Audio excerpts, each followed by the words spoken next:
I'm having some concerns that my chat isn't visible. Because normally, right, when I stream,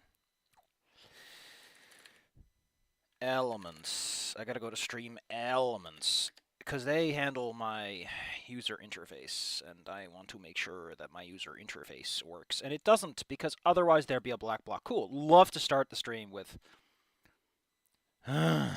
this mess. Is that a splotch on my? Oh no, it's just a little. Remind me later. Remind me later. All right. Let's pull up the old britches and head on into Streamlabs. Give it yonder look, yonderly. I would like to check out my overlay. Thank you. Elements. No, it's overlay. Okay, it's overlay. Yes, I would like to edit this and take a look. What the? Okay, well, it's visible there. Is the link just old? Is that the problem? Possible. No, it's also got shifted downward for some reason. That's weird. Okay, now it fits. Nice. Well, good news, bad news. Good news, it technically works. Let's crack out some music, buddy. We need something chill. Let's go with jazz.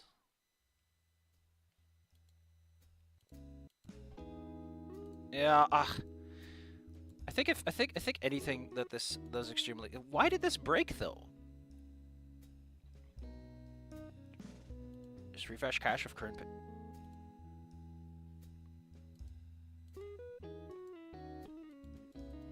That might have worked.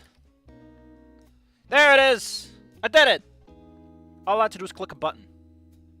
We did it! We did it. We did it. We did. So, Streamlabs, just a tiny little question. Can I clear this box? Can I just click that box and it goes, this box is gone now. There is no more box. You think he would make a button for that, you know? The button. Oh no, it's gone. Oh no, it's back. I can't clear the log. That's. Oh wait, it does fade them after 30 seconds. Oh, it shows messages permanently. Fair enough. Oh, like a delete button would be fine. Well, let's not linger on the parts that don't really. And now my text went away. What? Where'd it go?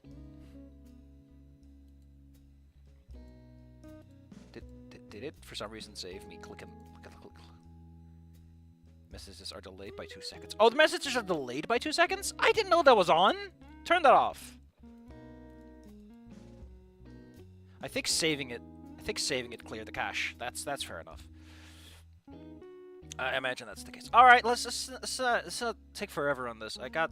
I have nothing to do today, but it's been an annoying few days. Let's put it like that. Let's say that the last few days not great. How about we just get to it? I don't know what I'm gonna do with my next recording thing, because I have, besides streaming, I have another thing that I do a lot, and I don't know what to put into it. I have games, but I have no joie de vivre needed to do anything. Having issues writing everything, just kind of congested, you know. Just feels like all I hear about me is bad news and people being annoyed with things, you know.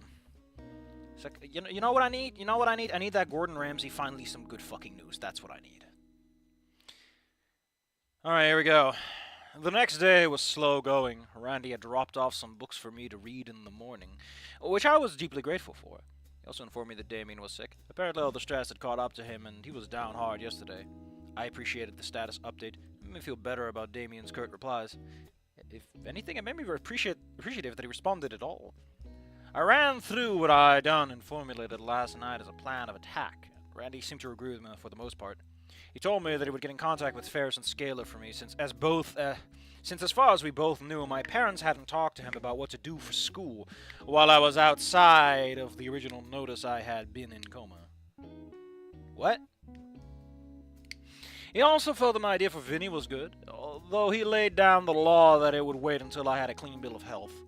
I was feeling stronger every day, but that didn't mean that I got to push myself with physical activity like hockey. Sport known for injuries. Yeah, that's why he likes it. Vinny likes it because it is a sport known for its fights and injuries. That's like half the reason he's going off on that. Listen, I thought going off is like you're cheering and hollering, you're having a good time, but now my brain is like, does it mean something else and I just said something stupid?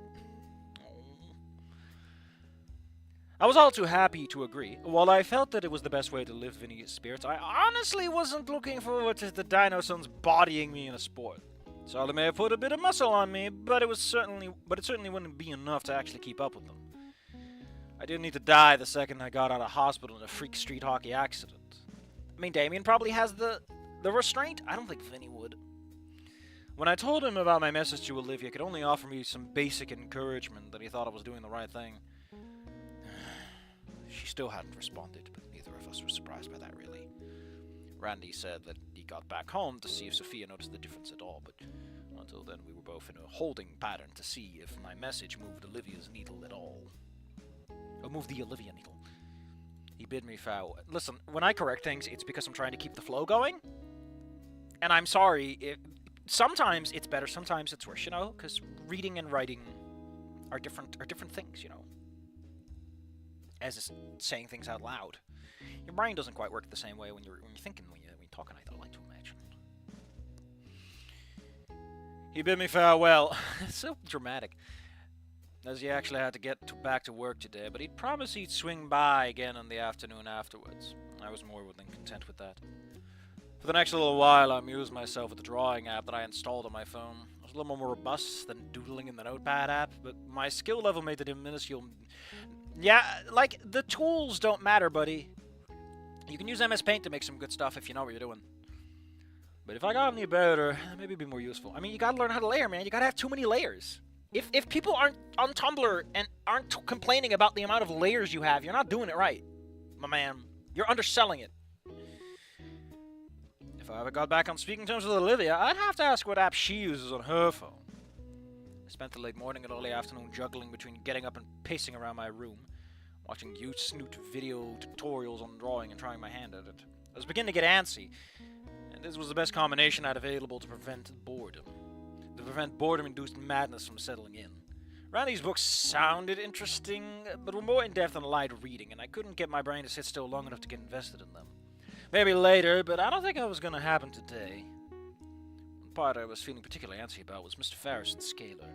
Randy said that he would contact them, so there was a non-zero chance I would hear about them today, but where that conversation would go was a complete unknown to me. I was angry at both of them for their failures, but I was also sympathetic to them because of mine. So, like in the morning, all I could do was occupy myself through the routine of my healing and waiting to see how things went. A late afternoon, however, brought an unexpected surprise. Wasn't yet settled, and if it was a welcome one.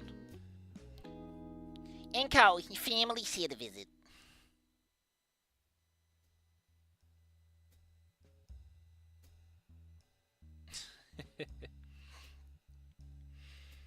I almost jumped out of my bed in shock at the announcement. At this point, I began to suspect that they had died on a flight somewhere and their ghostly forms would slide through the walls to greet me. Instead, the door opened full span, and there they were, old Mommy and Daddy. Dad shared my boldness. Thanks again for that one, Pops. Some hair could have softened the blow of my landing in that stairwell. Mom, of course, had a shortcut bob, dark brown. Both looked tired as usual. They were in their mid-30s, and they looked like they hadn't Inco! You're 18! 19! Did your parents have you, like, right out of high school? Because... Hold on. Listen, Inco, I'm perfectly willing to... Okay, listen. I can understand the American high school sweetheart. You have a baby at prom, and you're stuck with it. Your parents are architects, and Inco, they went to college at the minimum. They did not have you. They are in their 40s, minimum. If they want to get this job, they are not raising a fucking baby. Inco, I don't believe this. Your parents are in their 50s or 40s. They cannot get a job like this, have this amount of money, have this laid out, if they have to take care of a fucking baby. Especially you, Inco. I mean, I guess with an iPad baby, it's a hell of a lot easier, but you know what I mean, right? Inco is not that maladjusted. Like, his parents gave a shit. And they're both working. Otherwise, his mom would be home more, and she isn't. So, like, who the fuck raised the baby? Were they just rich? Are your grandparents rich? Because if your grandparents are rich, you know what, Inco? I believe it if your grandparents are rich. Otherwise, off the table. They are not in their mid-30s. I could believe it for Randy, but Randy looks like he's in his 50s or 40s, you know? He looks old. He looks like he's been through shit. Maybe he aged because of his kids. I heard that happens, too.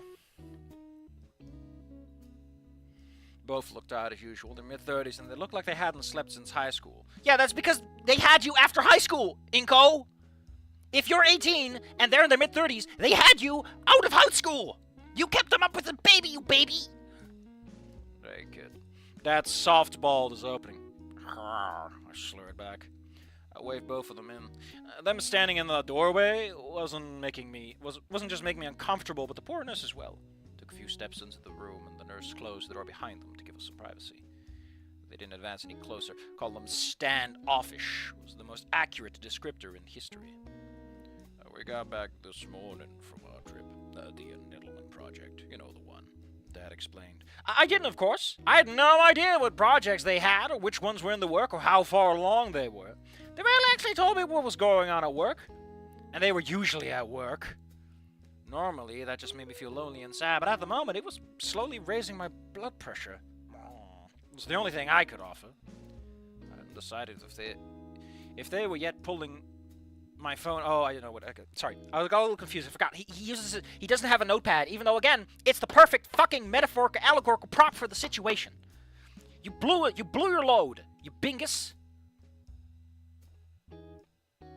This connection could have happened later on. Listen, I'm not talking about that, right?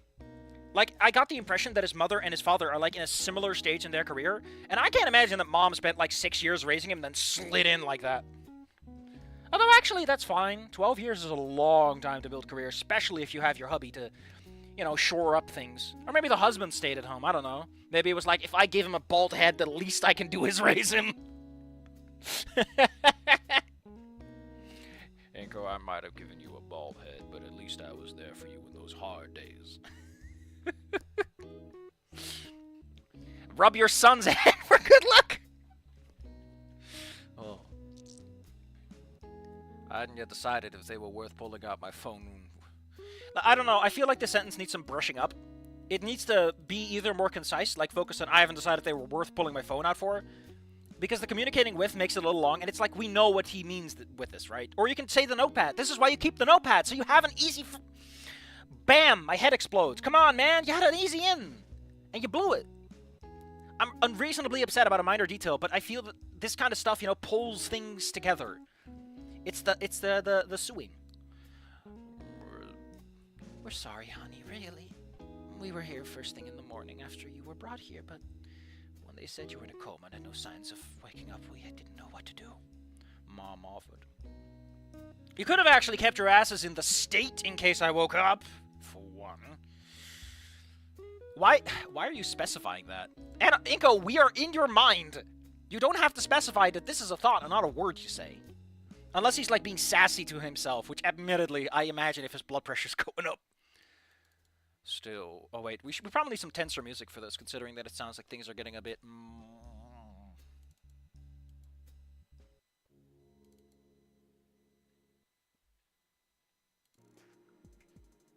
Yeah, this sounds a bit confrontational. Still, we understand if you're upset, kid. Of all the bits of information we know, you've been through a lot. Don't worry, we'll get this sorted out. We'll give those people a few $100 million and they'll stop talking to you. Honestly, this was the most direct engagement I'd gotten in a while. It's actually kind of surreal. If every word they said didn't make me more and more annoyed, it would have been a nice change of pace.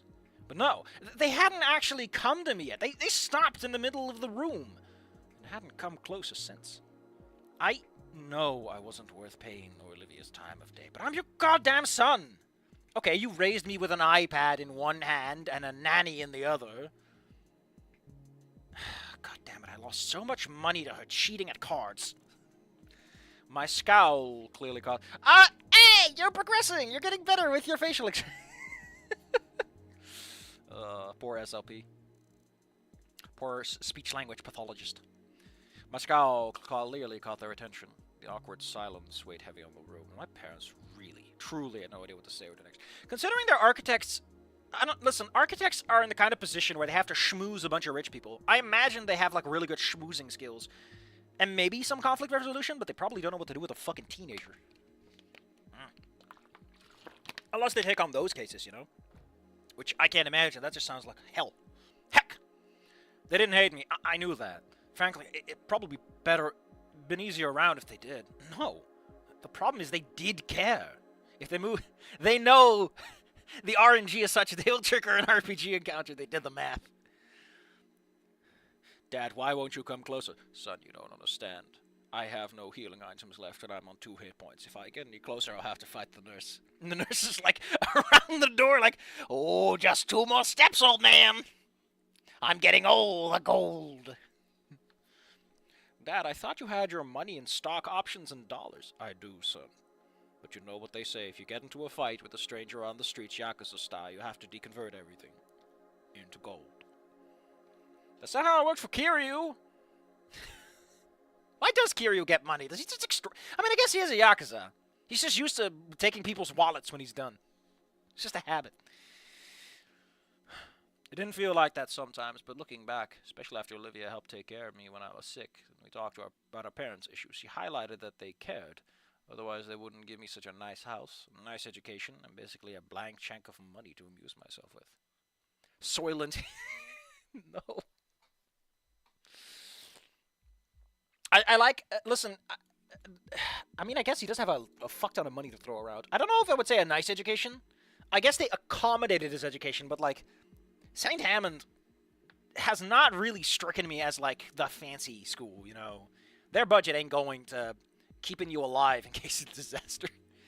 The nice house kind of makes sense, but I imagine they get a lot of guests over, so they need a nice house, you know, impress. Look, we're so successful, we have a nice house. So I never really took those as to mean anything for Inco specifically. They were coincidental, you know? Potato, potato at the same time. The problem, ultimately, is that they didn't care.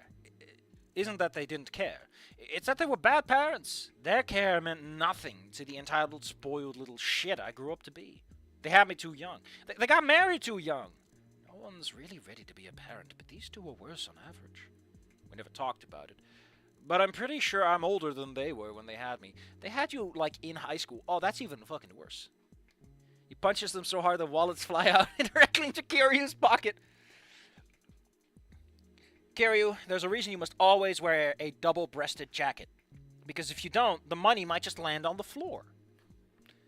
To their credit, they pulled strings together against all odds, and both went into business together.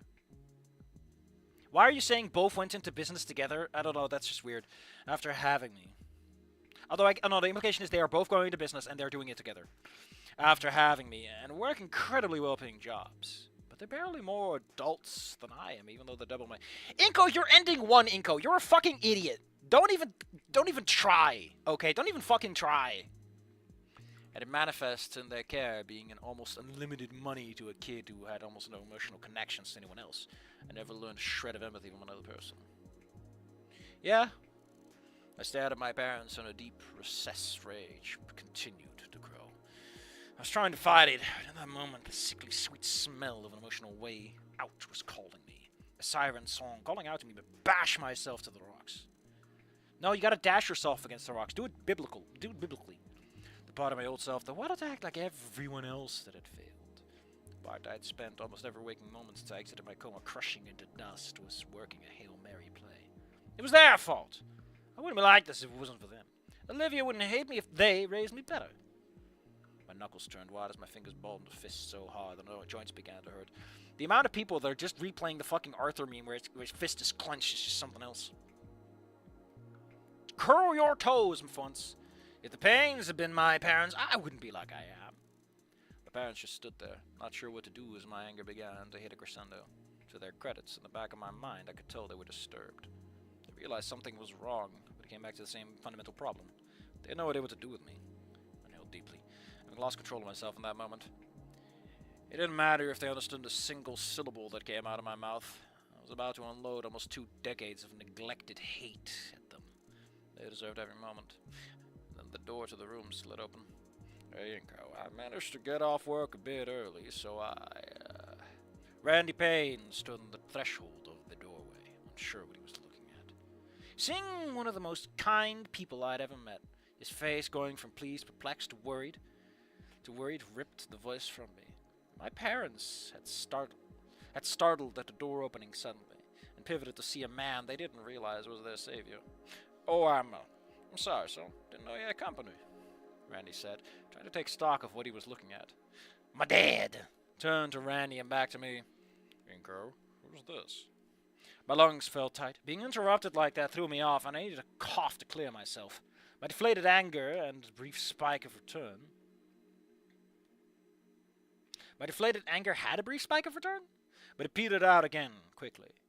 I wasn't going to try unloading anything on my parents in front of Randy. I used the moment to look at the three who were looking back at me, and have what shake of my head the brace could allow.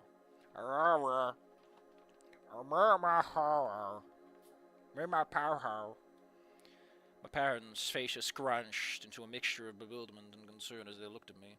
Randy did the same, only he was looking at a couple between him and me. I love the fact that, like, you have to remember, Randy and Inco, there are very few humans in their life. Randy's probably like, man, I don't talk to humans all that often, and it never goes well. I love it if that's, like, the thing that goes in his head. Man, what a bad time to be a racist.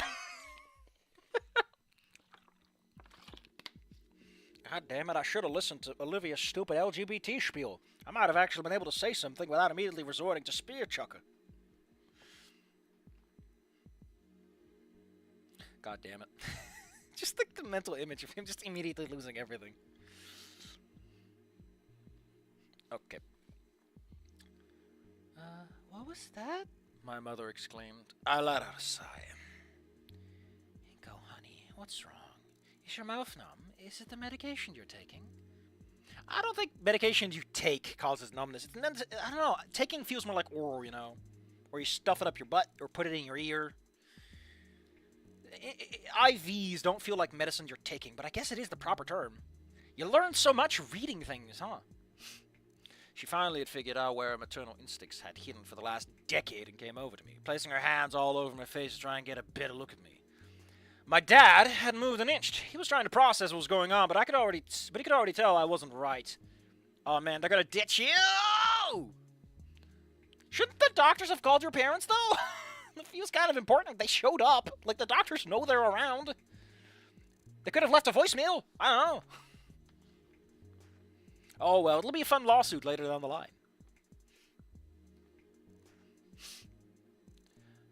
I'd already assumed that was the case, because I unfortunately knew my parents quite well. Unfortunately for Randy. A lot of unfortunates going on right now.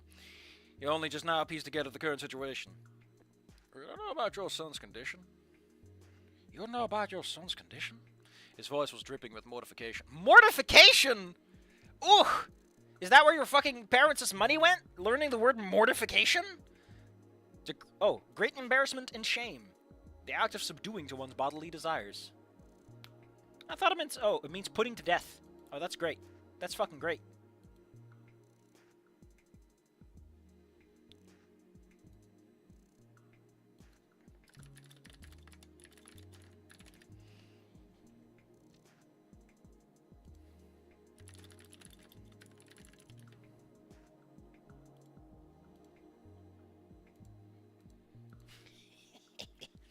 Alright. His voice was dripping with mortification. He really couldn't believe that they didn't know. In their defense, as much as I felt inclined to provide that information to them, I never actually texted either of them to let them know anything. I admit to being childish, but if they wanted to see how I was doing, I decided they could actually come to see me for it. That's what they did! They're here now, buddy! Clearly, the hospital staff was on hand was unawares that they were unawares of my condition. Oh, that's just nasty. Oh, they probably imagined that... They probably thought that since Randy was a guardian, he would take care of it for them. Oh, that's great. That's great. Great. Fantastic. Things coming up Millhouse, as they say.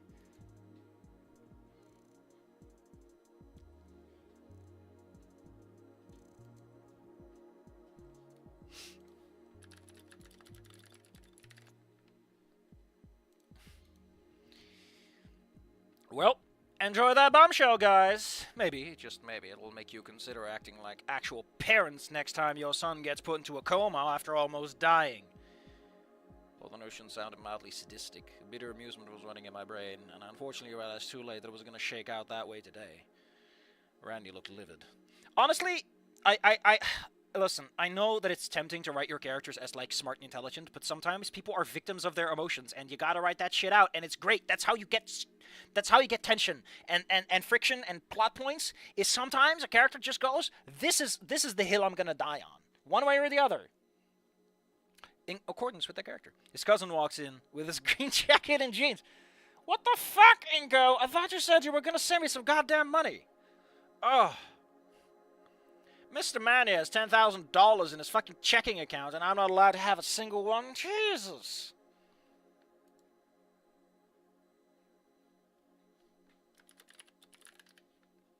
Hold on. I'm being rude. Okay, so Randy is losing his shit. I imagine that's fair. But again, I feel like Randy might carry some blame. His frills were shivering and his eyes were pinpricks. If I didn't know the man better, I would have suspected he was about to lunge at my pants right there and then.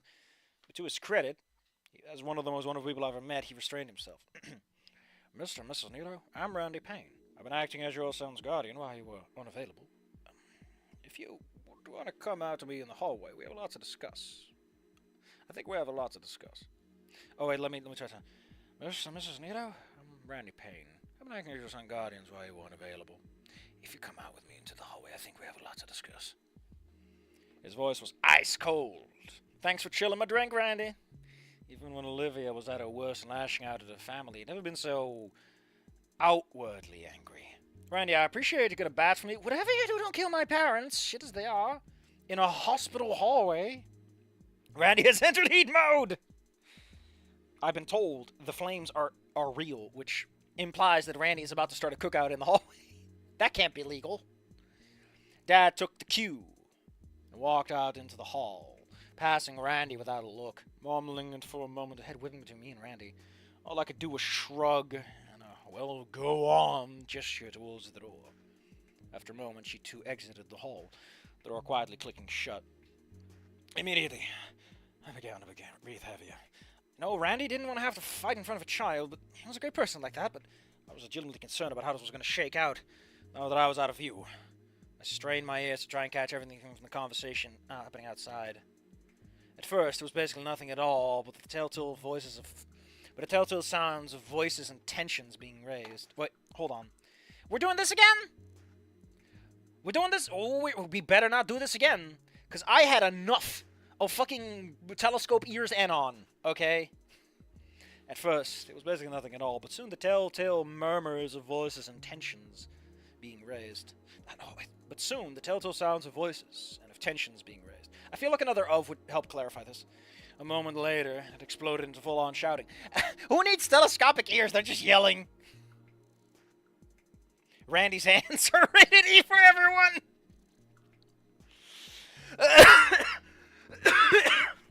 Shit. Oh, shit. There's a song recommendation. Flirt with Bomb. Hold on. I want to listen to this song now. Go away. Good soundtrack. Also, we need a new song anyway.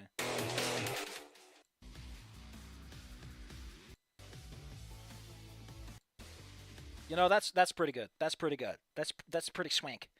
Let's turn on an actual oh shit song. Yeah, this works. Man, I bullied someone so hard. He has yet to recover. Hold on, let's get back. I didn't want to see my parents hurt, but well beyond that, I didn't want anything to happen to Randy. I jumped out of bed, bolted to the door. Unfortunately, getting stronger didn't translate to fully recovered, and my knees went weird on the home stretch to the door. And I, face planted directly into it. The matey thud immediately killed the conversation outside, and the door slid open. Unfortunately, painfully dragging the door and me with it. And, oh, it's multiple people. For my part, all I could do was groan, because that really hurt. My nose hurt, my black eye hurt, my neck hurt, and what may be a friction burn on my forehead from the door hurt. Even my knee hurt from how I went down. Silver lining of this truly pathetic display, only outshone by my debut at St. Hammond's, was that it unified the three towards my well-being. My mother rolled me over and cradled my head while Dad was trying to look me over. I could already hear Randy running down the hall, yelling for help. Once again, the unifying force to bring people together to overcome any strife was apparently horrible head trauma for Incognito. It's real. The dev said the Kiryu would never be in a fighting game is because he would never hit a woman. Well, while that has sexist undertones, you know what? If a man has principles and he's willing to stand by them, good on you, Kiryu. If you genuinely are like, I will only beat up a guy who has a cool Yakuza tattoo and is willing to throw his jacket off and be bare-chested, which a woman can't just do, you know what? Kudos for him.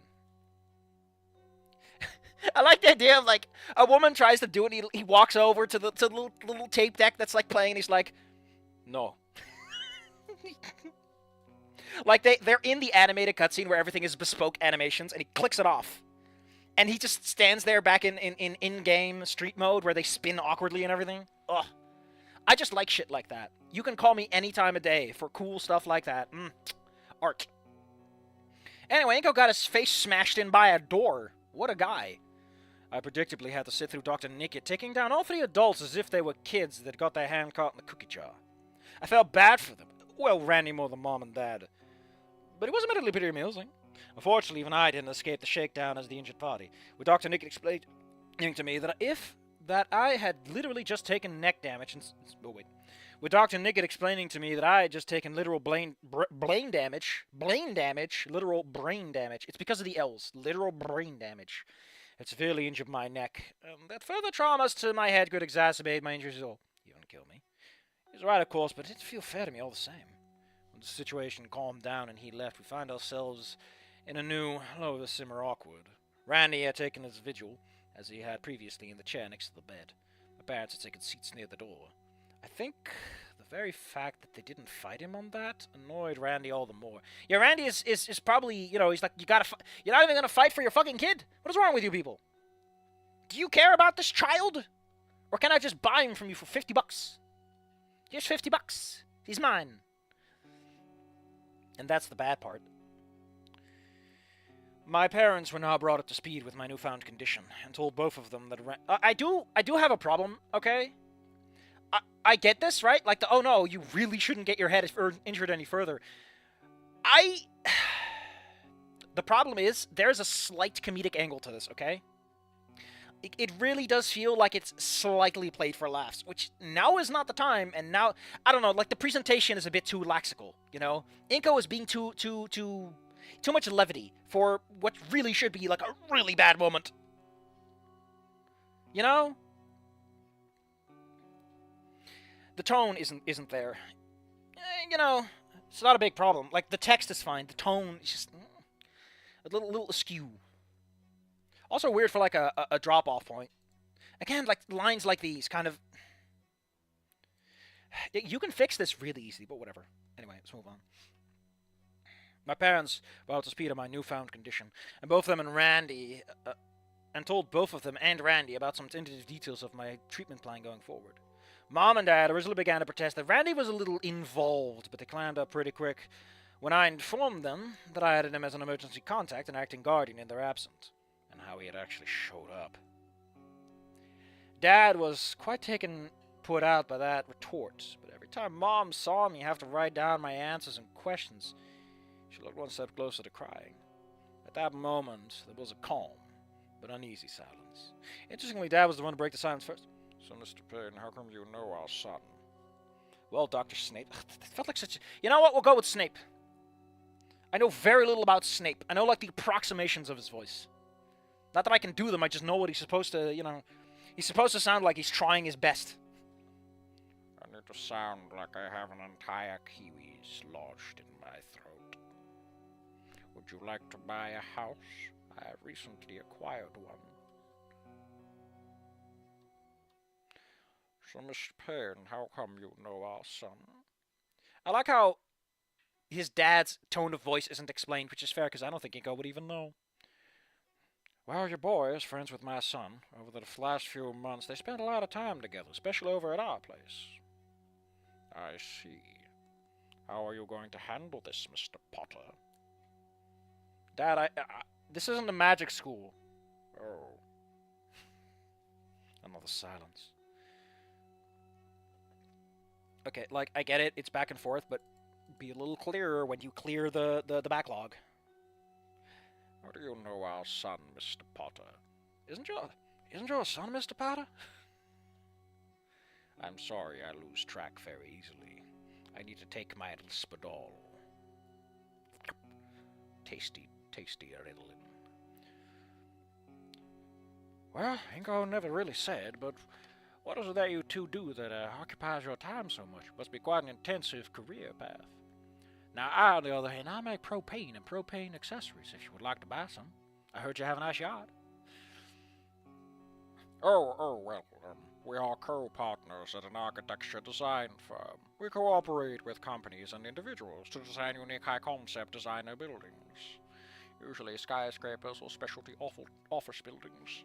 Because we run the firm and coordinate with contractors and local development and government bodies, we travel a lot. Dad explained. It's Como! It's Como in the house. I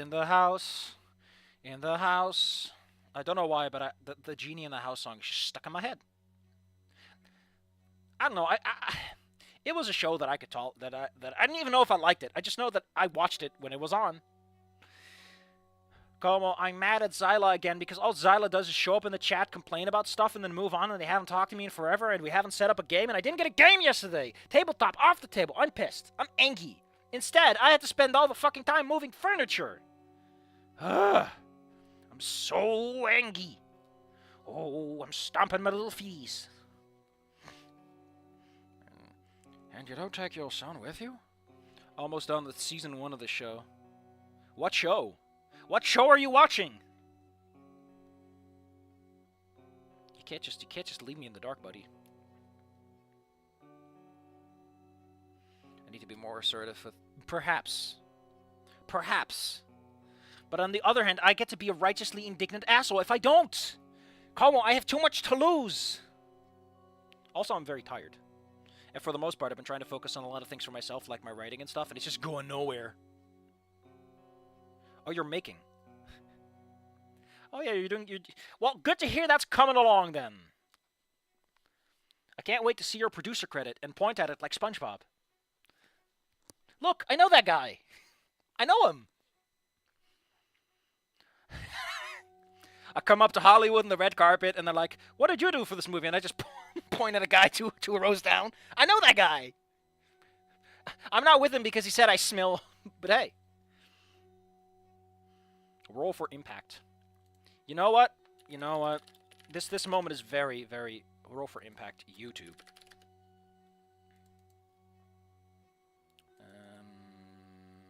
Frost and Fur. The Fall. Doesn't look half bad, all things considered. Well, it's nice to know that you have some work. Alright, let's get back to it. You don't take your son with you? Of course we do. I think he means on our routine business meetings, sweetie. Mrs. Potter. My mom's face turned a bright red. Well, yeah, your son did mention that your family moves fairly regularly. As you said, I was a bit more curious about the lack of availability on short notice, like the current circumstances, Randy clarified. Well, Inco has always been quite self-sufficient. We used to have a nanny on the payroll, but with all the moving around and Inco soon to be an adult, it felt like it stopped being useful at a certain point. He never expressed displeasure at not being able to travel with us, and obviously his ongoing education and social interactions he has are important for his development. Even Randy couldn't completely fault that line of logic, and he nodded at the answer. Still, this isn't the first time we attempted to get a hold of you while your son was in less than ideal circumstances. Oh? An annoyed huff from Randy. Your son, nearly freezing over after his girlfriend broke her wheelchair, was one such occasion. We had to pick him up, and he stayed out at our place since you couldn't be contacted, and the weather made walking home not an option. Mom gasped again, and my dad's brow furrowed. I don't believe this. Like, are his parents just that clueless? Is that possible? I don't know. I don't want it to be nice. I want it to be a little bit, like, no, stop making a big deal out of nothing. Because they've always been that way. They've always said it's not a big deal. Why would they suddenly make it a big deal? You have to break them down if you want to get there. And I know this is kind of like that moment, but I want a little bit more. I want a little more simmer. I want a little bit more splash, But that's me. I want my shit spelled out. When he was sick and he passed out while his girlfriend was trying to nurse him back to health, and she called my wife for help. We used to have a nanny on payroll, Mr. Potter, but it became a liability after we found out she was making polymorph potions on the side. Apparently, my son had turned into a cockroach and cleaned out the kitchen. Not that I complain, his initiative is astounding. But I find the fact that she was unwilling to pay us our cut disappointing. Heads lowered further. And most importantly, when he fell down the stairs and nearly died, I'm pretty sure Inco would have preferred waking up with his parents by his bedside. You're a loser. The last words of that raised just below a yell. I raised a hand and placed it on Randy's arm. He held his gaze at my parents for a moment longer, then with a harumph, deflated into the chair. My parents weren't bad people, but they didn't really have a defense for themselves here. This was, admittedly, a talk I should have had with them a long time ago. But until recently, I was a spineless doormat of a person. And now, though, they were here. They were paying attention to me, and frankly, I don't think Randy was going to let them escape anytime soon. Unfortunately, they brought an escape rope. You fool! They can leave the hospital instantaneously by jumping out the window.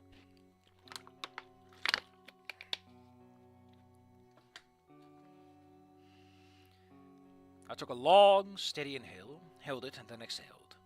Then I scrawled on my notepad. Why isn't it just a proper physical notepad? You could put stickers on it! Do you guys want to know how my year was so far? Mom and Dad gave each other a look before looking back at me, and then looking up as they looked up. And then their snouts wait a second. Ah, shit, it's the wrong story again. Give me a firm, resolute nod. Alright then, I survived being honest with Randy. I'll survive this. I did abridge certain things for Mom and Dad. The sad reality is that they didn't know me that well, so they didn't need the gory details for every bit.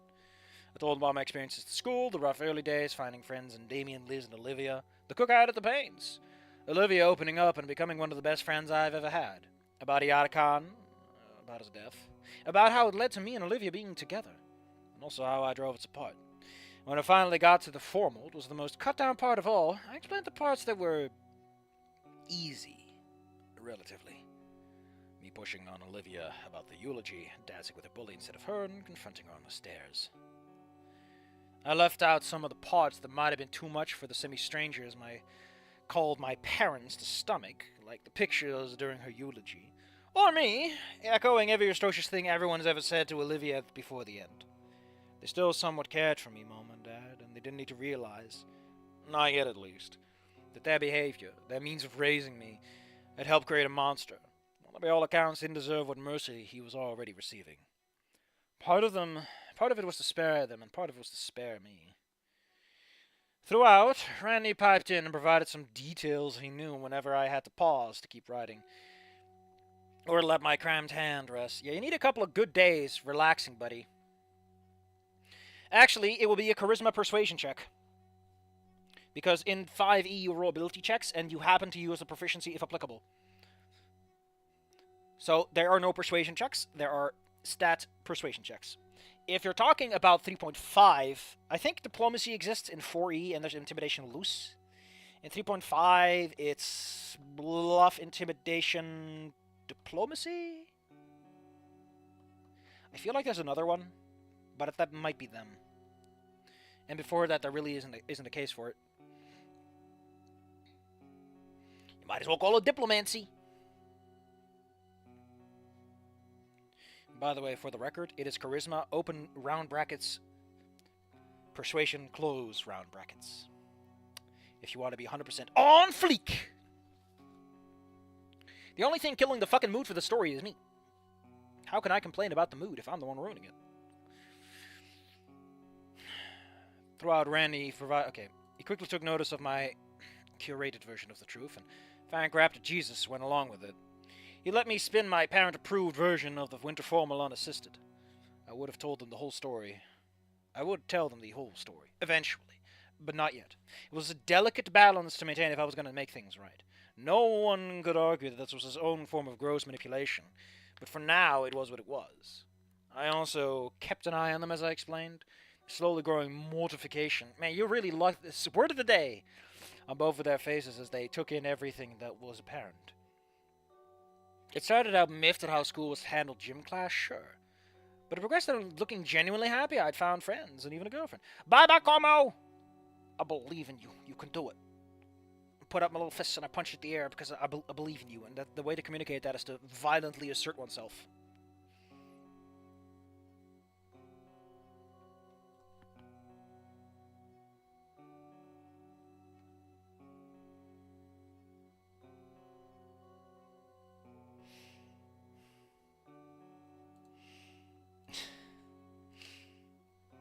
I don't think the Wizard Federation will be on board for a new spell class for diplomacy. Listen, considering how many wizards turn out to be Dark Lords, I think they should work on, like, friendship classes. Like, maybe get Twilight to do a guest curriculum or something. I feel like a lot of disasters could have been prevented if people just made friends more often. It says something about society more than the people who get bad at that point, you know. Once you get your 5th Dark Lord, it's no longer just bad apples. You have something else going on, buddy. But that joy wasn't to last, as my retelling spiraled, and so did their mood. By the end, they had their hands clasped together, my mom quietly shuddering, and my father with a 1,000-yard stare. Somewhat sad that this was the most intimately connected we'd been for a long time.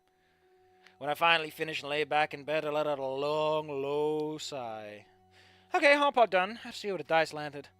Randy offered me a reassuring pat on the shoulder as if to say, "You did good, kid." He wasn't really wrong, actually. Exactly. But I should have enough of a spine to confront him about the issues they were helped fomenting long ago. Better late than never, I guess. I mean, I think late in the context of traumatic brain injury. Mom and Dad were quiet for a time, and then once my mother had calmed enough as they drew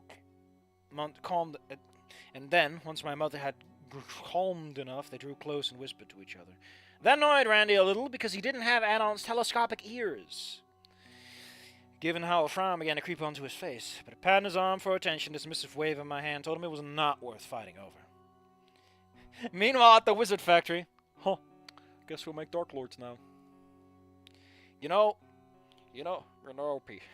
Harry, we figured out the way to stop Dark Lords is to just make everyone a Dark Lord, so they'll just try killing each other all the time. Sure, it keeps the population stagnant, but I consider it a problem solved, if anything. Don't show any of my art to my mother. Ugh.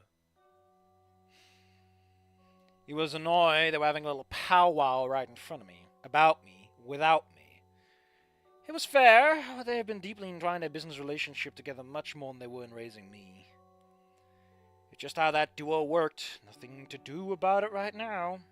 After their private discussion, they broke away from one another and finally, together, approached the bed. They leaned over the side of us, both of them. My heart rate began to pick up, unsure where this was going, and for the first time I could remember they pulled me into an embrace. And then they stabbed me like good old Kaiser.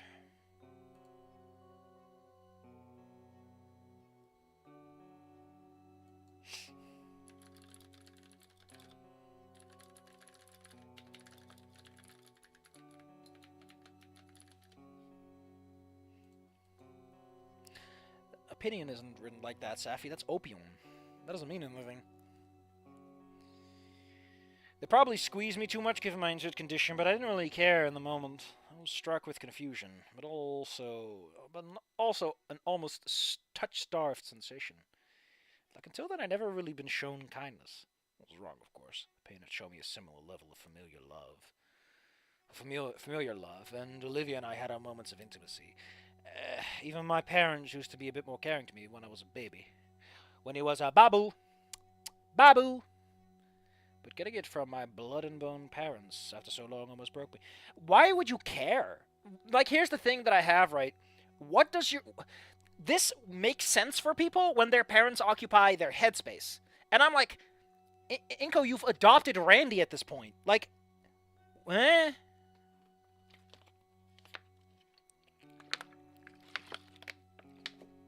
Like, it feels more like you're doing it because you're supposed to than... You know, I get the feeling that Inco would just go, and I didn't feel anything. Because they never raised me. You know, I vaguely remember, but, like, everyone who raised me in the last few months have been Iadakon, and Randy, and Olivia, and Damien, and Liz. And, like, all that love, that true love from them has shunted out the little love for my parents. I mean, that's tragic. A whole different kind of tragedy, but also probably not appropriate. The story has got way too much going on as is, but... Randy gave us a little space, I felt the tears again. It was happening a lot lately. It's probably the brain damage. There were a lot of times that clearly called for it, too. Mom whispered apologies into my ear. The backlog of a decade of neglect that finally caught up with the three of us. Dad didn't say anything. He's too manly to actually solve his fucking problems. But the tears flowing from his cheeks showed that he was rocked by all of this all the same. After we had our surprisingly therapeutic cry session, my parents let me go. They looked almost as bad as I was. Eyes red and puffy, Mom's hair a complete mess. How the hell did that happen? I could tell that the realization of what them just buying off my quiet childhood compliance had led to, even if only for a small part. That's good, I think. Honestly, when I was putting together my tentative fix everything plan, I didn't spare a thought for my parents. I had foreseen me finally getting out of the hospital, being home, and them finally walking through the door after yet another trip, going, "Oh, Inco, you're back from your coma, good." And the day would go on as normal. Yeah, why would you give a shit about your parents at that point, buddy? You've already resigned them off as, like, a footnote in your fucking life. It's weird. It's like, why would you have this deep connection to your family if they don't do anything for you? Right? Like... You do know that people that are like my parents, you know, there are gay people, right, who go, fuck my parents, I'm done with them. They haven't done shit. They have just always been the biggest thorn in my side. They don't like me. I guess that point hasn't been reached yet, but it still feels weird. That Inco would have this deep connection with people that he, again, has called strangers. Like, this feels to me, right, the problem is, to me this feels like that, and we're gonna take a slight detour. This feels like I come from a conservative background, and family means a lot to the Christian worldview, and I'm like, fuck you, that's not how people work. And it feels to me like it's trying to have that cake and eat it too, when it doesn't, it's not there yet. Like, family isn't a magical connection. It's that you've been with them for fucking years that gives them that connection and power over you. It doesn't happen because, you know, blood, that doesn't do anything, doesn't matter, never did. And that's what makes me so angry. You're trying to shortcut something cool. For political reasons, which is the worst reason to do it. Actually, that's the best reason to do it, because politics tend to be very deeply entwined with the concept of art, since art is ultimately the expression of the individual, and the individual is ultimately shaped by their environment, which is shaped by politics and policy.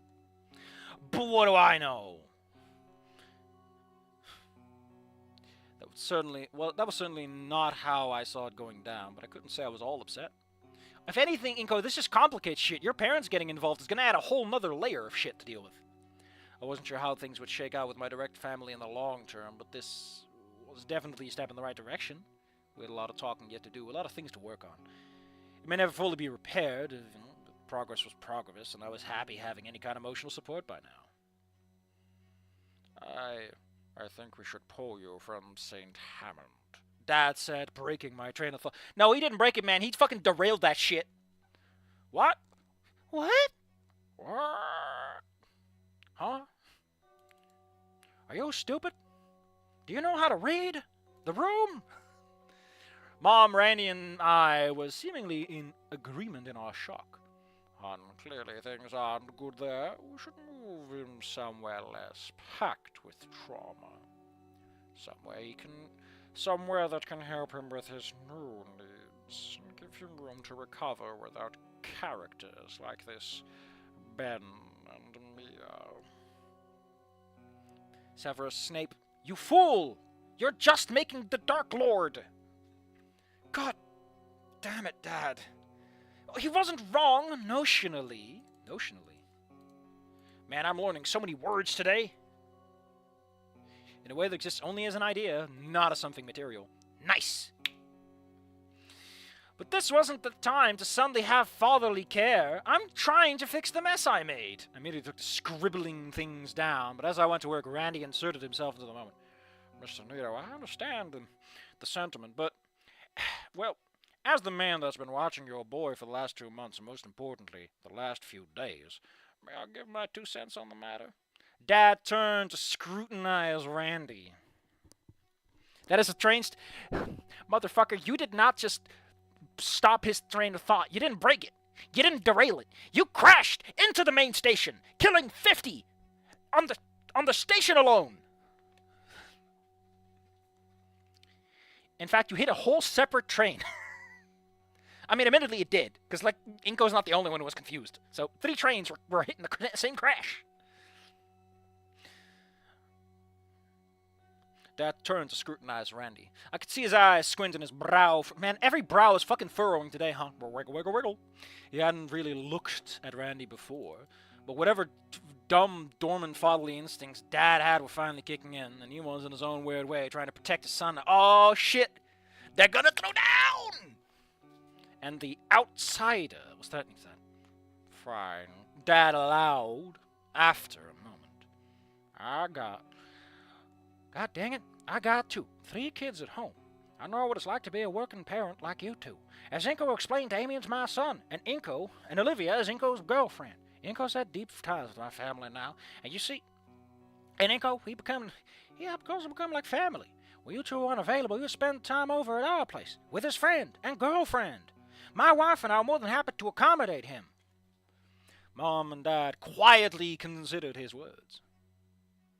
Those old black and white movies. Oh, I heard about those. Where they would organize like train crashing for fun.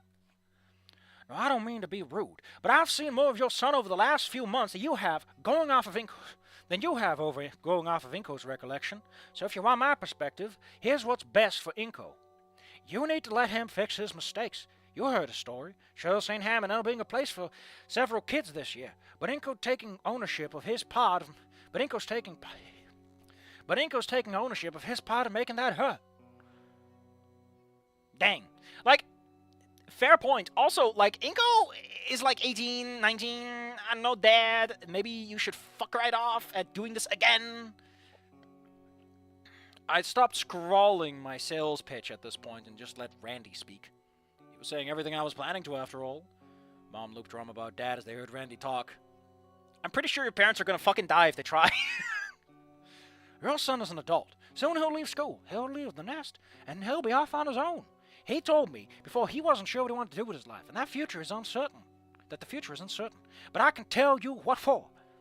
Learning to put in honest, hard work to fix your mistakes and repair connections is a skill set that will serve him better in his adult life than any click of the camera or stroke of the brush ever will. I mean, true. Randy, I have nothing to say. That struck Dad to the core. I could see him physically wince. He's trying to help. He really was. But he was unequipped to deal with the situations of the order of magnitude as I was. Mom wasn't any better. But Randy was a real one. He laid it all out. This was my chance to actually grow up and act like a real adult for once. I may have to recommend Randy for sainthood. The parents were far too good for this world, let alone me. But. Oh no. Why are people posting that at me? I'm an innocent little man.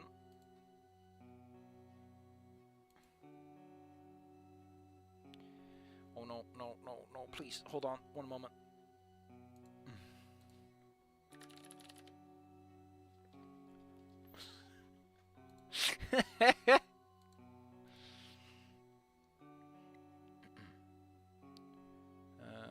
Mom and Dad, more Dad than Mom. I love it. I'm pretty sure she didn't like the idea of pulling me from St. Hammond either. Considered his words for a long moment before turning back to me. Inco, do you think he's right about this? Your mother and I haven't done everything we should have, but he's right. You're almost an adult. He probably actually is. I look like again, 18, 19, 17 is the age for high school and middle of the year of senior year, so like he's probably legally an adult, if not really close. Because Inco didn't skip a fucking grade. We have to let you make your choices and mistakes without us for now. Until now. Maybe we're wrong for us to start acting like we know better now. Don't double up on the now, but otherwise, great. He looked tired. He probably was. I think he was growing up a little like me. I had a little deep, quiet resentments for my parents for a while now. Because, well, they pretty much abandoned me. And yet you loved their hug. I got why, but that didn't make it any better. I guess he was touch-starved. That might have been it. But I was trying to make an effort to fix my mistakes. To be an adult, even if it was painful. I shouldn't be denied that opportunity. Looking at my dad, I could see he was starting to go through that same journey now. It was weird, but also nice. It's kind of annoying that your dad's in the same character arc as you are, but, you know, you can share the limelight.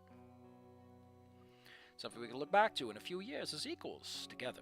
But for now, Dad's personal journey of mistake fixing couldn't get in the way of mine. The pains and Olivia were too important for me. I pulled myself out of bed and stood my full height, which was only a hair taller than my father. I removed my prescription glasses and looked him dead in the eye. I couldn't see shit, but I looked. America does have some weird age things. You can buy guys. I think you can drive at 16. You can't drink until 21. Adult, I think, is 18 because you can vote. It's so goofy. It's just goofy, okay?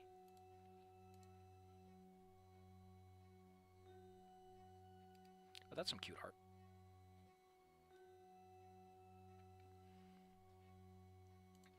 Anyway, I just want to say, Luigi, I appreciate the fact that you wanted to say hi, Mario, this morning. Probably would have been more dramatic without my newfound speech impediment, but I felt it needed to happen. That I need to be completely level with him. You can buy guns at 16. You can get everything you need for a drive-by shooting, but you can't drink until 5 years later.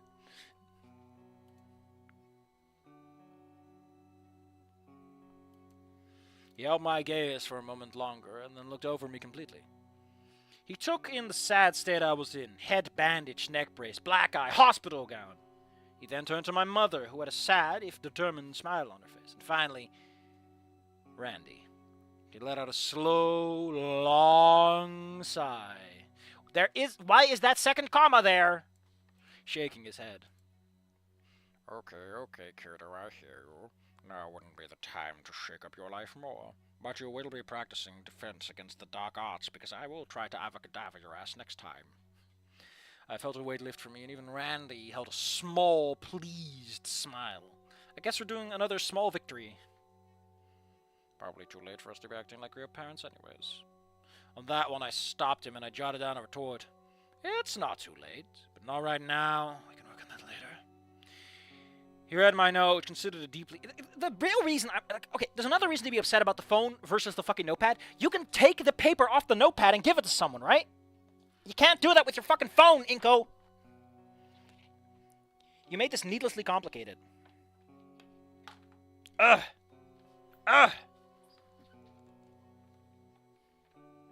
You have to give people the text backlog so they can scroll back to see what was said. He read my note, considered it deeply, and then relaxed slightly. Okay. Yeah, later sounds good. Thanks, son. Okay, Inco, I think you earned your old man hug. I think that... The mood was certainly lighter after all that. Randy had uncoiled somewhat, and my parents could see that Randy was probably one of the best things to happen to me in a long time. At the back of my mind, it was surreal that Randy was trying to protect me from my own parents, but I don't think he was wrong to. Saint Randy continued being an incredible guy. Dad took a brief moment to make a call and excused himself out into the hallway. Mom looked like she already knew what it was about, probably job-related. I mentally slapped myself. Obviously it was job-related. Still, Mom and Randy were making small talk. Mom loved to cook. She just didn't have any time for it anymore. So hearing Randy's talent on the grill perked her interest immediately. A vague recollection of an early childhood birthday where she rocked a barbecue practically by herself. I don't know what I don't know that the flavors came close to what Randy could crank out, but it was a small connection the two had. They were enjoying talking shop about seasonings. I mean, he's a carnivore and she's an omnivore, so they got a lot to talk about. I was relaxing in my bed again, enjoying the easy ambiance. It was easy. This was nice. My mom and my not dad were just enjoying each other's company, while I idly doodled on my phone. Felt like something real families did. Divorce. Divorce. Hopefully there'll be room for more of this in the future. Dad entered the room again with a tired smile on his face. He looked worn out from whatever the phone call was. What's up, dear? Just got off the phone with the Twombles. He and McIntyre will take over the Cornucopia project. Mom let out a sigh like she'd been holding her breath, and looked happy. Randy, he just shot me a look, but all I had for him was a confused look back. Mom and Dad talked about work a lot, but I was never really part of the discussion. I had no idea of the inner workings of their business, what any of those names meant. Dad realized our confusion and clarified. They're employees of ours, and the Cornucopia is the next upcoming project. We were scheduled to leave to oversee the initial stages of the building design tomorrow. So, they've been planning to miss Christmas while their son was... How the fuck hasn't Christmas gone by yet? Randy, likewise, looked slightly annoyed at that use. Yeah. But with them taking over, it's taking to stay in town for the next week or so. We deserve us being here, Inco. Dad finished his explanation with a smile. I felt floored. Mom and Dad were actually going to be here for Christmas for once? They put their job aside for me. I mean, they damn well should be doing that, but them actually doing it? It's a very pleasant change of pace. Even Randy gave an approving nod. I think Inco will appreciate that. Yeah, I really did. I nodded in confirmation. It sounds so lame. Given the sudden change of plans, I'm guessing you don't really have anything figured out for Sunday, then, huh? Mom looked quite embarrassed when she answered with a no. Randy had obviously expected that. Well, I need to run it past Soph, but if everyone agrees, why not meet at our place? It's a holiday, the more the merrier, right? Be careful, your mom might try to eat them, or Damien, or maybe Olivia comes out and is like, You better give me your son's blessing. Oof.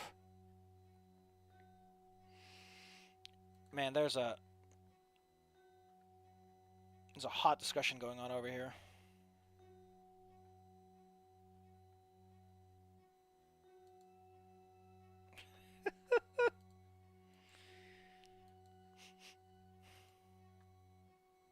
I just aired out my room. And I'm doing laundry. And why does my room smell? Oh, it's because despite I forgot. I forgot that I haven't showered, and that was the plan because I came home yesterday so grungy from moving furniture. Safi, you gormless fool! How could you forget that? After the stream. Luckily, we don't have smell-o-vision yet. Actually, where would you put the smell microphone if you're doing smell-o-vision? Location is very important for that. Would people get like a bowl of like incense or like a nice warm soup and they would put the mic over that and they would heat it up over time so the smell sticks around? It's like, oh, such a nice tomato soup. All the BO just gone. Our parents had quietly discussed it among themselves while Dad finally turned back to Randy. If you'd have us, we would be more than happy to come. I didn't show it, but I have my own doubts. Randy was clearly anticipating things to turn out more or less okay, but the situation at the Paynes was more tenuous by the sounds of it. I turned back to my phone and opened the messaging app. Olivia still hadn't responded. I sighed. Realistically, if the pattern held, she was going to stay in her room and not emerge at all, which was safe. But I don't think anyone else would be happy about it. But I also don't want to rush things either. They'll make things worse, and the last thing Olivia needs is worse. Let's try tackling things in order. While the parental trio were talking and making plans, I moved over to Damien's messaging context. Hey dude, how you feeling? Apparently Randy wants my family over for Christmas this weekend. Hold on. I'm missing something. It's important for me. Oh, maybe later. Maybe Vader someday later. No, I'm just a good guy.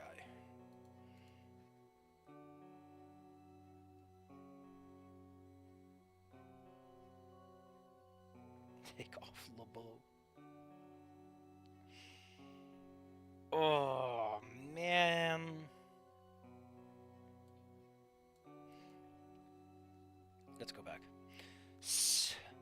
Okay. Hey dude, how you feeling? Apparently Randy wants my family over this weekend, but if you're feeling up for it, we should talk first. Work things out so it isn't as awkward, yeah? And sent. Yeah, it feels a little quick to suddenly do this, right? A moment later was read, he was already typing a reply. Yeah, man, feel about her. Still tired, but should be good tomorrow. That cool? I typed an affirmative. So, talk with Damien tomorrow. Should be interesting. I turned and tapped Randy on the shoulder, getting his attention, which in turn pulled my parents'. Delivery a new wheelchair, I scrawled. Randy was taken aback slightly. Like I had anticipated, he started preparing the denials and rejections. Now, Randy, Mom interjected. Surprising as both. You said yourself he was trying to be an adult and fix his mistakes, right? If he was partially responsible for the accident on the stairs, the appropriate course of action would be to pay for a replacement. Isn't that what they did in Harry Potter? Like a whole thing about boop? Or am I imagining someone else's fan fiction? I think I'm imagining someone's fan fiction. That just shows what I have and haven't written, huh? That stopped Randy in his tracks. Damn, Mom. Well played. You make a fair point, but wouldn't it be your money? Inco doesn't have a job. Randy, no! How with your logic? My mom considered that for a moment before shrugging dismissively. A compromise, then. We haven't really been worried about his spending habits before because they were generally reasonable. I generally scoffed at the idea of spending $600 on designer socks as reasonable. God past me was a douche. Listen, they are very good socks. So how about this? The Nito family puts the bill on the replacement share while we work out how to contend with Inco's spending habits in the future. Could do some work for you? Yard work or something? Randy thought that through and glanced out the window. It's snowing all day. Or that could work, I think. Obviously, once it gets better, but I don't want him shoveling or doing other. But I think him doing shoveling and doing other odd jobs for us would be acceptable. Randy relented, accepting the olive branch for my family. Well, it looks like Sully's training would come in clutch again for the hard labor I was expected to do once I recovered enough. My mind stopped. Wait a minute, what about school? I snapped my fingers, getting their attention before jotting down my question. Michael hasn't come back to me yet, but given that it's the holidays, I would expect that we'll be able to get you back in class when the break's over if your doctors don't have a complaint. Almost as if on cue, I snickered a laugh when the three adults answered. Dr. Nick had entered and took a stock of the room for a moment and smiled. He was clearly pleased things had evened out ever since he had to break up the argument from before. Well, Inco, I got great news for you. Your condition doesn't show any signs of further issues and your recovery is going well. So as such, if your parents are willing, you can go home tonight. This elicited a small chorus of cheers from the four of us. It made sense. I was honestly feeling a bit better. Given how much had happened, actually I was feeling great. At this time, when I went home, I'd actually have my parents there with me for once. Hell yeah, I was excited. Gonna schedule a quick potty break. I was at 5 inch or 12 arrested. Jesus. Be back in a hot minute.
Oh boy.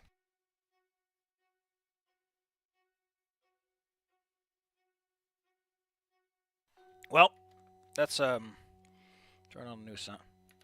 Let's turn on a new soundtrack and get out of here quick. Find what works. Let's just do the Inco theme. Why does this always make me feel like credit theme? I don't know. The rest of the day went rather smoothly. Mom and Dad talked to Randy more, coordinating our holiday plans now that I was going to be out of the hospital. Sounds like Mom wanted to do some emergency shopping for foodstuffs and gifts. I think she was planning to make up for the past Christmases she was gone for. I still like to think that Inco's text to Liv is like, hey, I'm alright, just letting you know, let's play. It's the right text, the good end. Dad, meanwhile, had broken off to talk to people at work. Apparently he didn't trust them not to screw something up and he was trying to establish contingencies.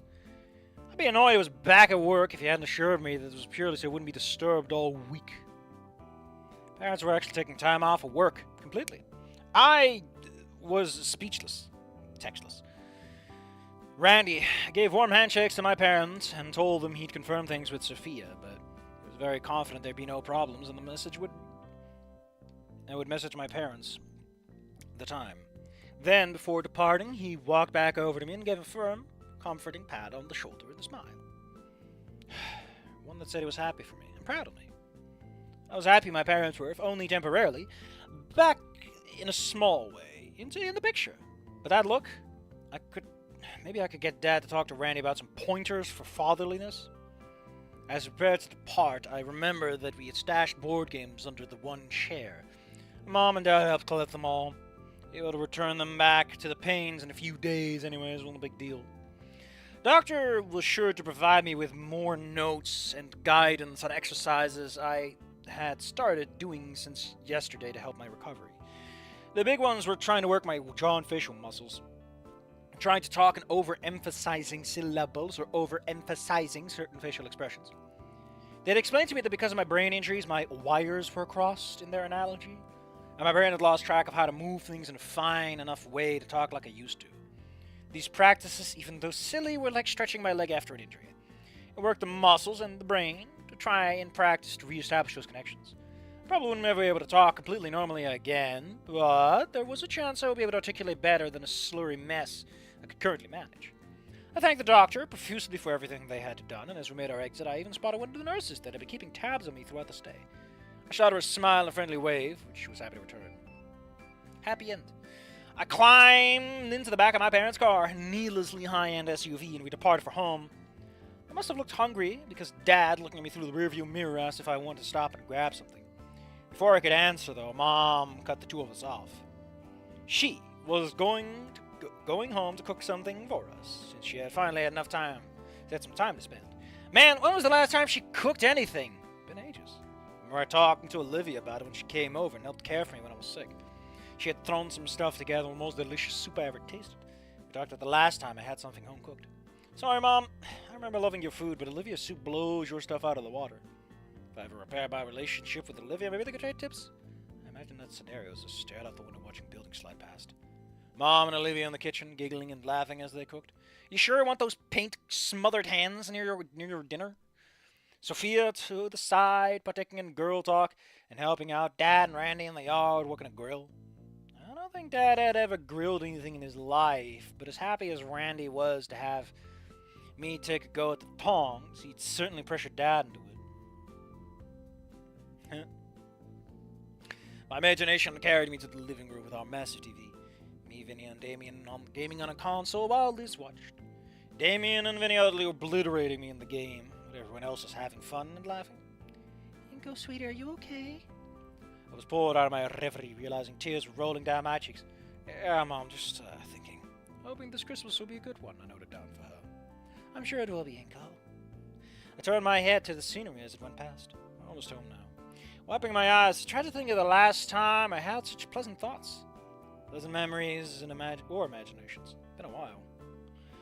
I don't think it would shake out like that, unfortunately. Too much hurt, too many wounds left to fester.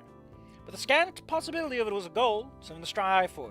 Something old, terrible, Inco wouldn't want. Inco the Terrible, yeah! and the fact I did want it meant that I was becoming better than him. And the thought of that made me happy. True to her word, Mom cooked us dinner. Dad, of course, had to run out to get supplies, as our cabinets were bare. The fridge held foods that had expired various days ago. Some of it was still good before the formal, but me having gone out for a week definitely doomed the culinary components. I offered them a silent prayer and apology. That's an anon thing to do. Get out of here. I think she'd gotten rusty with all of her time having skipped out on cooking. My memories of her taste were better than the reality, but damn it, I'm not going to complain about my mom taking some time to cook for us. For us to sit down and have a real family meal again. Dinner passed quietly. I was happy that Mom and Dad were taking an effort to get back into my life. Again. And more than happy Mom cooked us dinner.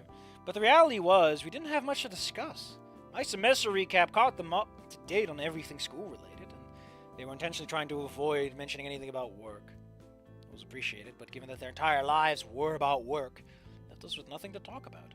It was an uncomfortable silence, but I think we all felt like it was a bit embarrassing given the situation. Still, progress. One step at a time. How far along are we? Let me just double-check ahead. I don't think I can make another cut. I don't think another cut makes sense. I finished the food and put the dishes in the sink and told Mom and Dad I was going to go ahead and crash early. Don't be careful with your neck. They warmly wished me good night and stayed at the table. Suspect they had stuff they wanted to talk about amongst themselves as well, and I was happy to give them the room they needed. I trundled up the stairs to my room, and by the time I reached my bed, the energy was gone. So much surreal being back here. In my room, in my bed. I'd grown accustomed, in a small way, to hanging out with the Paynes, where family lived. Dang! Hold on. I need to take a bite.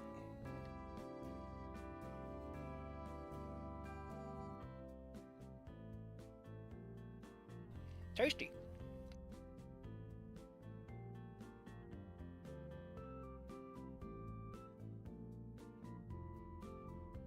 There we go. But now, a family lives here too. In practice, the change from just before the former was minimal, but it felt significant. It was significant. It is significant. Now we just had to see things through to the end. I rolled over and faced the ceiling. I probably should get out of my clothes, but I was too tired to do anything. I was too tired from everything to do so. I grabbed my phone and opened my messaging app back to Damien. Dude. Hey, dude, when you come visit tomorrow, visit my house. I got kicked out of the hospital.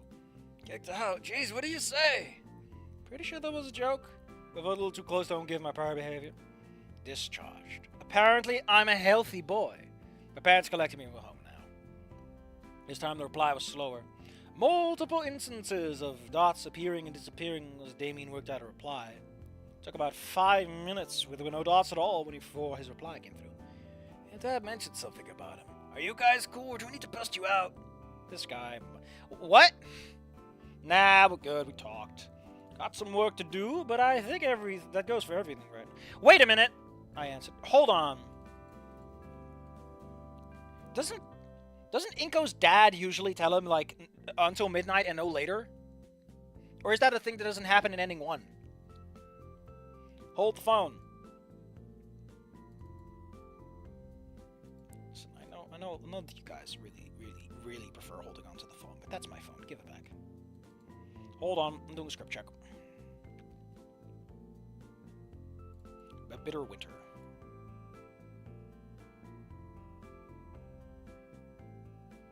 Oh, it's actually 17 then.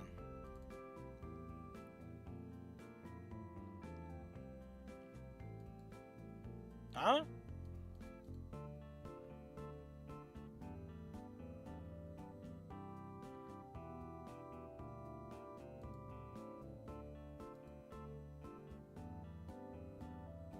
Oh, there's an overlap chapter.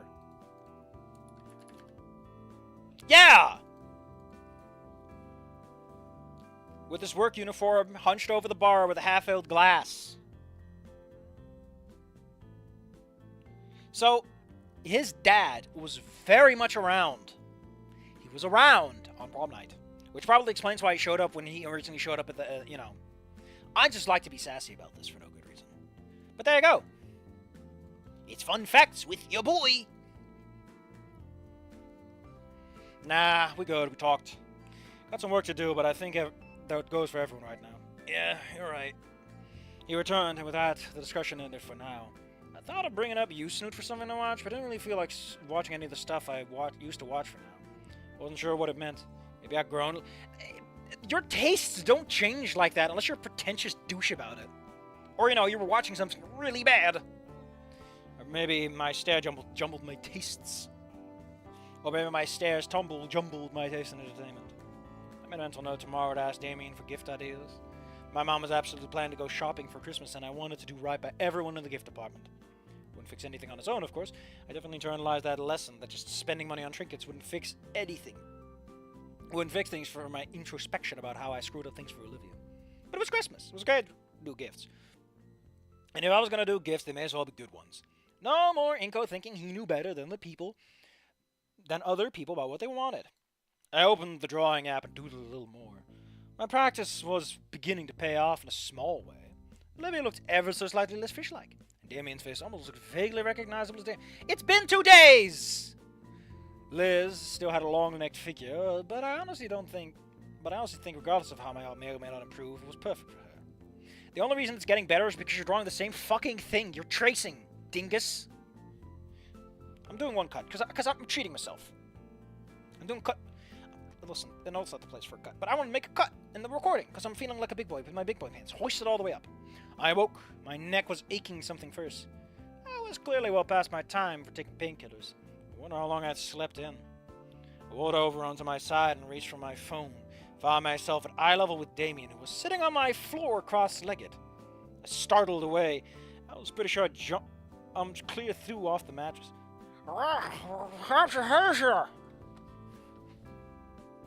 Oh, he's saying raptor cheese. The startled Jamie, who recovered quickly, a smile forming wide on his face, he left. Sorry, dude, I got here a bit early, but your parents let me in. You're out cold, man, so I didn't want to disturb you.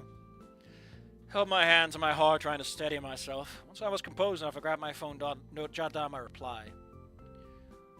Why get here so early? Dude, what time do you think it is? I looked at my phone properly and noted it was past noon. Wow, that was like a light. I mean, you have brain damage, buddy. Shit's bad. Damien scooted himself out of the room so I could get changed, and then waited for me to take my medicine and do my exercises. For his part, Damien, trying to be encouraging, mirrored some of the silly faces I was making, which made it pretty hard to keep him up. Mom brought us some simple sandwiches, and I informed her we needed to talk about some of the stuff that had happened. Thankfully, she took the hint and gave us privacy. Another bite. Another bite, another dollar.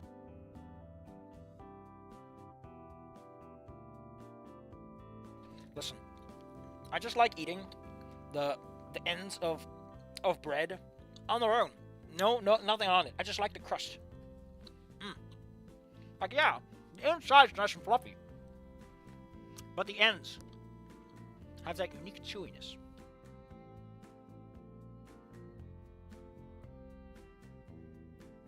Maybe I should eat some Pringles like old time's sake.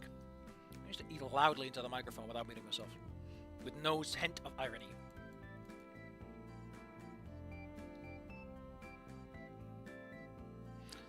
What a nice song. Is there a Damien theme? Let's turn on a Damien theme if there's a Damien theme.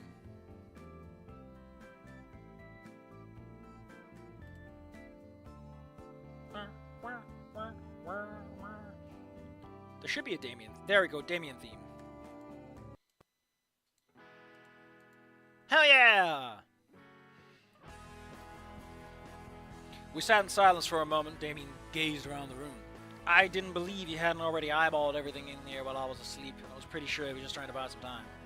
I didn't think this talk would go poorly, but it was clearly likely to be unpleasant all the same. Still, I should be the one to kick it off. I grabbed my phone and thought about it for a moment before settling on my wording. I jotted it down, turned to show my opener, and Damien broke the silence.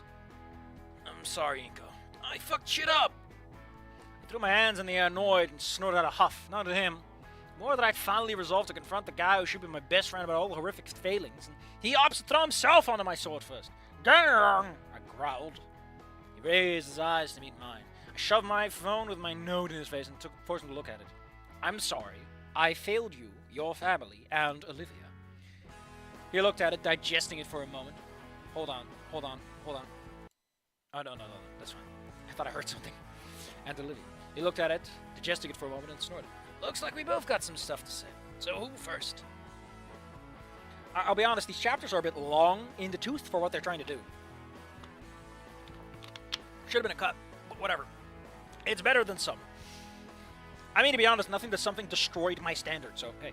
I snagged my phone back, and shouted the best don't you dare look, which on to raise his hands and surrender. Thought about how to approach it for a moment before flipping over to the text app. The Notepad app was good for quick messages I could show to people, but it wasn't good for me for longer form discussions. Something I would need to figure out going forward. But that was for later. Today, it was getting ironed out. I tapped out my thoughts, and Damien quickly realized what the game plan was, and had his phone ready. Right. Oh, they're doing it on the phone now! Messenger app. Right, I had a few days to think, and I've been talking to your dad. Obviously, I fucked up bad. Real bad. I hurt Olivia, but I also hurt you, Vinny. And both of your parents. Damien's phone beeped and you... Why would it beep? Isn't he on the app? Why do you have notifications for an open conversation, you bingus? He read it carefully and nodded me to continue. I was too spineless and egotistical to see I was hurting everyone. And that behavior hurt Olivia. Pushed her back into her shell, like you said. That made her lash out at you guys. And that hurt you guys. He nodded again. Man, he really isn't being as eloquent. I don't think I can go make things as they were before. But I want to try and make things right, but properly. I'm doing a lot of thinking and realizing that Inco doesn't know shit. If you guys hate me, you're on your right to do so.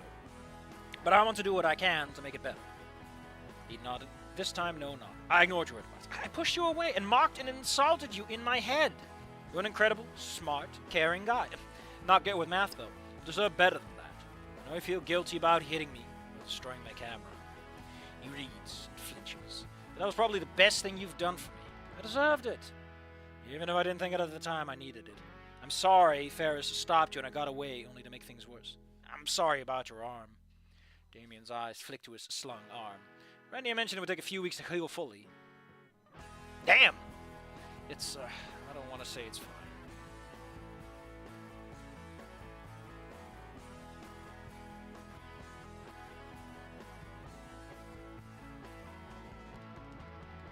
Wait, is Damien responding now?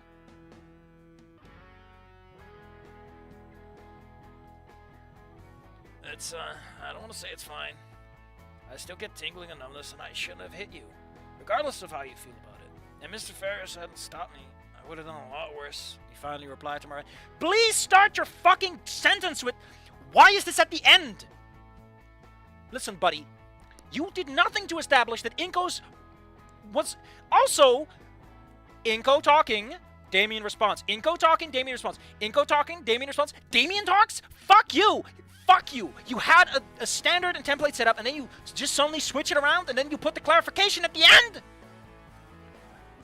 I'm taking points! No! His expression was one of hurt and anger. I couldn't tell how much of that was directed at me, though. You're not the only one who spent this time thinking. I know I did not to do a lot of it, dude, but when I heard Livy screaming for help, his eyes misted up. I thought something had happened and you died, man!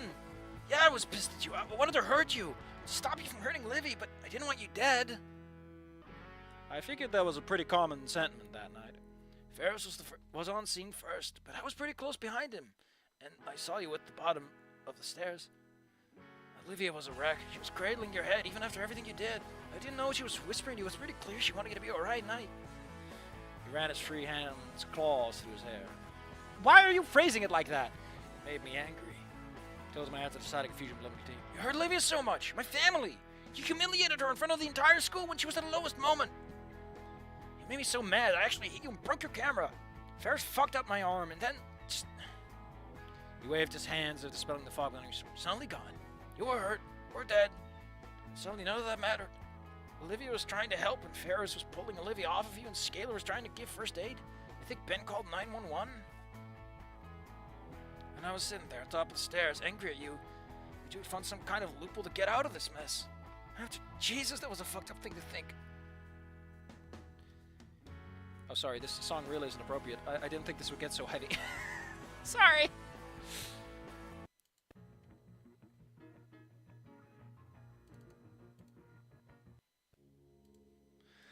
I got real distracted, I'm sorry. I thought back on when I first saw him after coming to the hospital. What Randy said about how he was running himself ragged. He probably spent those days I was out, chewing himself up on the inside over that thought. Damien was one of the nicest people I knew, and that I'd been so awful that vile thought could have ever entered his head made me feel nauseous. I scooted to his side and ran my hand over his shoulder. He was holding himself together much better than I had over the last few days, but even then I could see the tears forming in his eyes. Well, that's because he's had a couple more days than you to work on this. I was mad about you. What kind of awful person even thinks something like that? He didn't break down or begin to wail or cry. Damien's fortitude was honestly inspiring, but he did quietly sob while I kept my arm around his shoulder. I'm here for you, dude. I let him work out his pent-up emotions from the last week, but he slowly but surely centered himself. Another minute or two, and he took a deep breath and released it in my... I'm sorry, man. I know I'm making this all about me, but it's been a rough week, you know? How has it been a week? I gave him a smile and shook my head as best as the neck brace allowed. Some progress. But I think we could still use a breather. I looked down and saw some wet spots on the floor and smirked. I whipped my phone out and noted a question. Hey, Dilo tears on the sitting, are they? He read the message, saw the stair spots, and let out a long exhale turn to a laugh. Nah, man. Your carpet's safe for me today. I gave him a box of tissues from my desk, and he dried his eyes and my floor. You know what? Liz actually screamed at Ferris. Damien said after a few minutes of quiet. Why don't you mention the minutes of quiet first? Why are you so fucking insistent on putting your text after the you're allowed to put that shit in front. Oh, like at this point it's starting to get in the way of your writing, man. Oh, I wrote. Yeah, she didn't know the full context of what happened or anything. But I had to get my arm checked out by the EMTs when they showed up to get you. I tried to blow her off, but Mr. Ferris told her what happened. I don't think any of the rest of the situation even registered for her. Just that he messed up my arm and she went off on him. His brow furrowed and he sucked in air through his teeth at the memory. Yeah, I think he could have done it differently too. But he was just trying to stop a fight, you know. I think everyone could have done things differently that night. He idly picked up the car before concluding his thoughts. No, Raph, a woman scoring right, dude. They got a chuckle from me. He was right. Women suck. I'm an incel now. Inco, why are you taking the worst possible lesson from this? With things cooled back down, we continued to talk. I took the time to apologize a bit more for my failings, but eventually Damien seemed to get bored of it, so we shifted the topic to more practical matters. The let's fix everything plan. Hold up. I'm messing up my setup. That I was even thinking this seemed to put Damien at ease a little. Apologizing and saying sorry a lot is easy, and it means virtually nothing. Actually knuckling down and trying to repair and make amends is hard and real. I told him he was at step 1. He considered that, and after a bit concurred that it made sense. I don't feel right in saying that I forgive you exactly, but I'm down for you helping to help everyone. They deserve that. You put in the work, and I think these lingering things will go away. Are we at least cool enough to work together? Absolutely, man. I may not be the brightest dude, but Inky, my man, you're kind of dumb. Even before the brain damage. I groaned at the mostly playful jeering. He was right, of course. Damien may not have been a great thinker, but he certainly was more world-wise than I could ever hope to be. He's an empath. He's got that. He's in touch with his womanly side, Ingo. And my track record for the last part of the semester seemed solidified my kind of dumb status for sure. Still, it seemed like he was in my corner enough to help me see things through. That was a huge relief. Next stop was Vinny. Damien agreed with my thoughts there. Vinny probably didn't hold as much resentment for me over what happened, but making him feel better and making him feel like he wasn't at fault was paramount for the kid. He needed an apology and explanation from me for sure. On a full day I was playing street hockey with the two of them. When it warmed up some, Damien's eye lit up. Dude, that's a great idea! It's been such a long time since we played, but I think we still have our old stuff. He grinned like a loon. Alright, new Inco's deductive skills on complete garbage. Sweet. We talked down my tentative list of to-dos and he agreed at each step, except one. When I got to talk to Ben, his snout immediately curled into a Fuck! Is this the guy who wrote nothing to something or not? 'Cause man, is he making the same mistakes. Look, dude, I know, but we're missing a puzzle piece. A big one. I think, as far as those two are concerned, I'm happy about it, but I think it needs to happen. Damien relented on that point. He noted that Olivia began closing herself off after the first year of high school, right around the time that her and Ben's friendship ended. He never got the full details, but that part was clearly related. Besides, I think we can get Ferris and Scalar in a room with him and force the issue. Besides, I think we can get Ferris and Scalar in... Look, dude, I know, but we're missing a puzzle piece. A big one, I think. For as far as those two are concerned, I'm not happy about it, but I think it needs to happen. What? Well, it probably means Ben and Mia, which is kind of weird. You might want to bring her back in. Remind the reader that that's what he's... Okay. Besides, I think we can get Scalar and Ferris in a room with him and force the issue. He nodded. We continue to make minor plans and ideas, but Fortress Olivia continued to be the ultimate goal. And one with too few opportunities yet. I told Damien I was kind of worried about being there on Christmas, but he frowned and dismissed the concern. Honestly, man, I think she'll probably just stay holed up in there all day. It's been like that since the formal.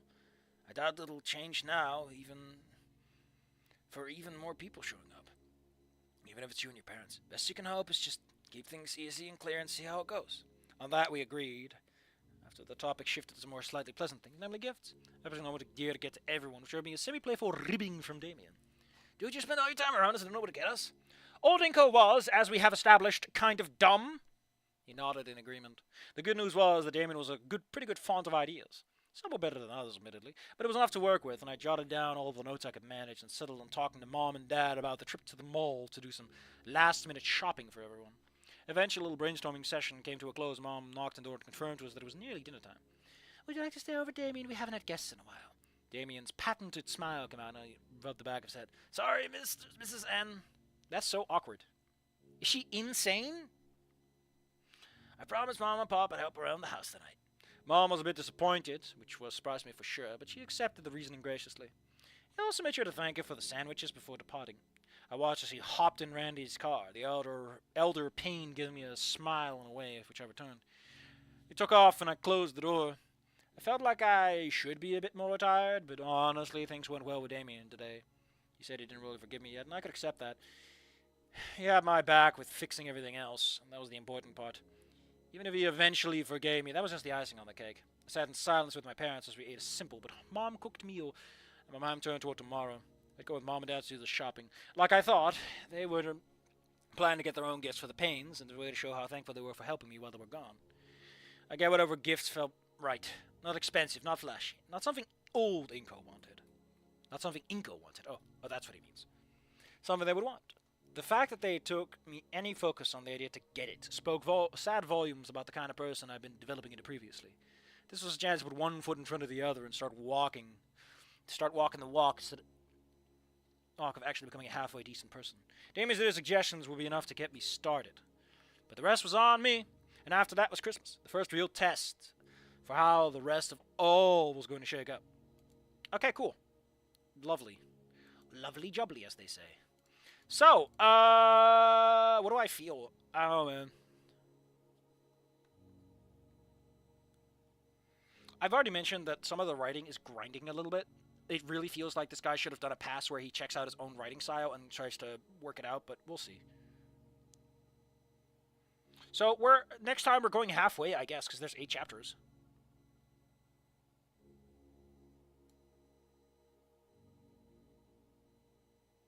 Apparently, we're getting Olivia's response at the end next time. Otherwise, who knows? And this is a little impromptu stream because nothing is going good of late, and I'm very angry about that. Ooh, I'm just stomping my little feeties. Maybe I'll fix myself up over time, but for now, I thank you all for coming, and I would like to remind you that I'm gonna go. Thank you all for coming. You're very nice for coming and showing up and saying hello.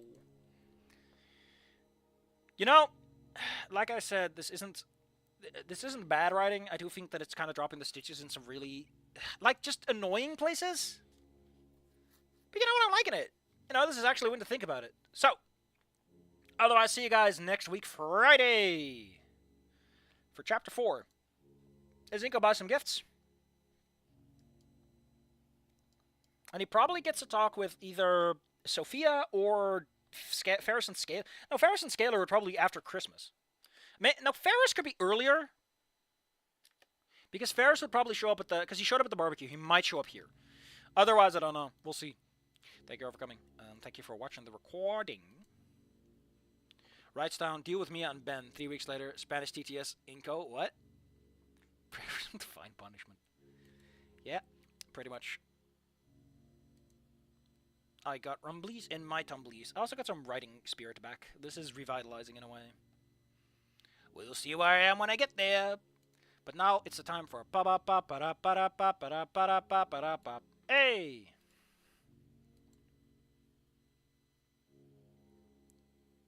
I don't know what to say. Just that I would like a Jill sandwich.